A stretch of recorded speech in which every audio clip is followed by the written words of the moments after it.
मोदी का मैजिक चलेगा या ममता दीदी जीत का चौका लगाएंगी? महिला वोटर्स किसका साथ देंगी, इसे समझने के लिए सबसे पहले आपको बंगाल चुनाव के एम फैक्टर को समझना होगा। आइए मैं आपको बताती हूं कि बंगाल का चुनाव किन एम फैक्टर्स पर निर्भर करता है और ये एम फैक्टर्स किसको जिता सकते हैं। तो देखिए, मोदी मतुआ महिला एम फैक्टर है, ममता मुसलमान मुर्शिदाबाद और Malda M for Modi, M for Matua, M for महिला, M for Mamata, M for मुसलमान और एम फॉर मुर्शिदाबाद तो एम फॉर मालदा। ये वो तमाम एम फैक्टर्स हैं पश्चिम बंगाल के जो जीत और हार तय करते हैं। अब मोदी फैक्टर कितना चलेगा, महिला फैक्टर कितना चलेगा, मतुआ फैक्टर कितना चलेगा, या फिर वो फैक्टर जो ममता बनर्जी के साथ इंटैक्ट दिखता है, चाहे मुसलमान की बात करें, मुर्शिदाबाद की बात करें, ये एम फैक्टर चलेगा। इस पर ही पश्चिम बंगाल का पूरा चुनाव निर्भर करता है। पश्चिम बंगाल चुनाव में इस बार सबसे बड़ा फैक्टर महिला ही होने जा रही हैं, क्योंकि इस बार बीजेपी की नजर आधी आबादी पर है। बंगाल में 48.7% महिला वोटर्स हैं जो पारंपरिक रूप से ममता बनर्जी के साथ रही हैं। तो महिला वोटर्स की अगर बात करें 2021 का चुनाव में आपको बताऊं तो महिला वोटर्स 50% महिला वोटर्स ने टीएमसी को वोट किया था, जबकि कुल 37% महिला वोटर्स बीजेपी को मिल पाए थे। इसके अलावा पुरुष वोटर्स की बात करें तो पुरुष वोटर में 48% हिस्सा टीएमसी को गया था और 40% हिस्सा बीजेपी को गया था। यानी यह कहा जा सकता है कि अभी तक पश्चिम बंगाल में महिला वोटर्स ममता बनर्जी के साथ रही हैं। ऐसे में अगर इसमें सेंध लगती है तो यह ममता बनर्जी के लिए मुश्किलों भरा साबित हो सकता है।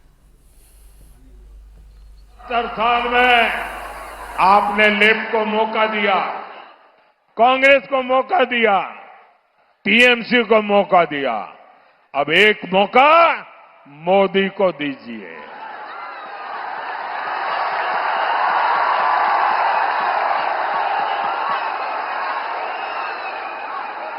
एक मौका मोदी को बंगाल की बेटियों की सुरक्षा के लिए, एक मौका मोदी को घुसपैठ से बंगाल को बचाने के लिए, एक मौका मोदी को बंगाल के युवाओं को बंगाल में ही नौकरी दिलाने के लिए, एक मौका मोदी को उद्योग वापस लाने के और आर्थिक विकास को गति देने के लिए, एक मौका मोदी को कानून का राज स्थापित करने के लिए, एक मौका मोदी को गरीब को मुफ्त इलाज और पक्का घर देने के लिए, एक मौका मोदी को भय का शासन हटाकर भरोसे का माहौल बनाने के लिए, एक मौका मोदी को बंगाल की संस्कृति को तुष्टीकरण से बचाने के लिए।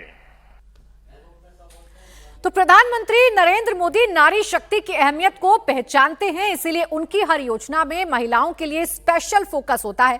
बंगाल में भी बीजेपी ने महिला वोट के लिए कई संकल्प लिए हैं।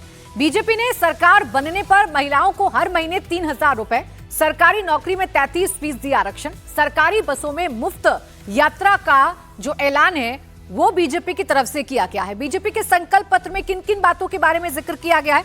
हर महीने महिलाओं को 3,000 रुपए दिया जाएगा अगर बीजेपी की सरकार बनती है तो। सरकारी नौकरी में 33% आरक्षण दिया जाएगा, सरकारी बसों में मुफ्त यात्रा दी जाएगी, सुरक्षा के लिए दुर्गा सुरक्षा स्क्वाड तैयार किया जाएगा। गर्भवती महिलाओं के लिए भी बीजेपी ने संकल्प पत्र में 21,000 रुपए की बात कही है और ग्रेजुएशन में एडमिशन पर 50,000 रुपए देने का संकल्प बीजेपी ने लिया है। जबकि टीएमसी का आप संकल्प पत्र देखेंगे या टीएमसी का वादा अगर आप देखेंगे तो टीएमसी ने सिर्फ हर महीने 1,500 रुपए देने का वादा महिलाओं से किया है। इसके कंपैरिजन में एक भारी भरकम जो ऐलान है वो बीजेपी की तरफ से किया गया है। बीजेपी हर महीने 3,000 रुपए देने का वादा कर रही है, जबकि टीएमसी ने कुल 1,500 रुपए देने का वादा किया है।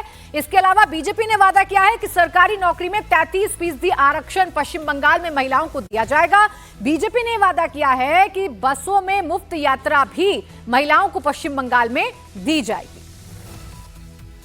आज उत्तर प्रदेश में न कर्फ्यू है न दंगा है, आज उत्तर प्रदेश में सब चंगा है। टेरर समाप्त, तुष्टीकरण समाप्त, माफिया राज समाप्त, कटमनी समाप्त, करप्शन समाप्त और माफिया और टेरर के ऊपर यूपी का बुलडोजर कैसे चलता है आपने देखा होगा, धड़धड़ा के चलता है। ये जो बुलडोजर खड़े हैं ना, ये बुलडोजर सड़क ही नहीं बनाता है, माफिया की पसली को भी तोड़ता है, खूब तोड़ता है। बेटी और बहन की इज्जत पर हाथ डालने वाले गुंडे के पसली को मचल डालता है ये बुलडोजर।